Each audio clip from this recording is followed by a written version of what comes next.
తమిళనాడు చెన్నై ఎయిర్పోర్టులో రెండో రోజు mock drill కొనసాగుతుంది. భారత్ పాక్ మధ్య ఉద్రిక్తతల నేపథ్యంలో భారత సైన్యం ఆపరేషన్ సింధూర్ పేరుతో దాడులు చేస్తోంది.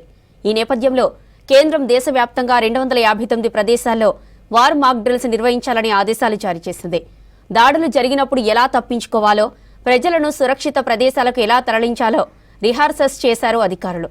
కేంద్ర భద్రతా బలగాలు, రాష్ట్ర టాస్క్ ఫోర్స్, అగ్నిమాపక శాఖ, పోలీసు శాఖలతో పాటు తమిళనాడు విపత్తు ప్రతిస్పందన దళం, స్వచ్ఛంద సేవకులు మాక్ డ్రిల్స్ లో పాల్గొన్నారు.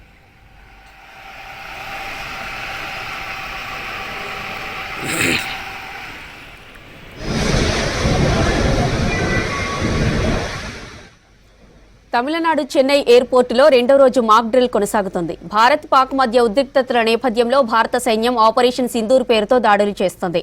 ఈ నేపథ్యంలో కేంద్రం దేశవ్యాప్తంగా 259 ప్రదేశాల్లో వార్ మాక్ డ్రిల్స్ నిర్వహించాలని ఆదేశాలు జారీ చేసింది. దాడులు జరిగినప్పుడు ఎలా తప్పించుకోవాలో, ప్రజలను సురక్షిత ప్రదేశాలకు ఎలా తరలించాలో రిహార్సల్స్ చేశారు అధికారులు. కేంద్ర భద్రతా బలగాలు, రాష్ట్ర టాస్క్ ఫోర్స్, అగ్నిమాపక శాఖ, పోలీసు శాఖలతో పాటు తమిళనాడు విపత్తు ప్రతిస్పందన దళం, స్వచ్ఛంద సేవకులు మాక్ డ్రిల్స్ లో పాల్గొన్నారు.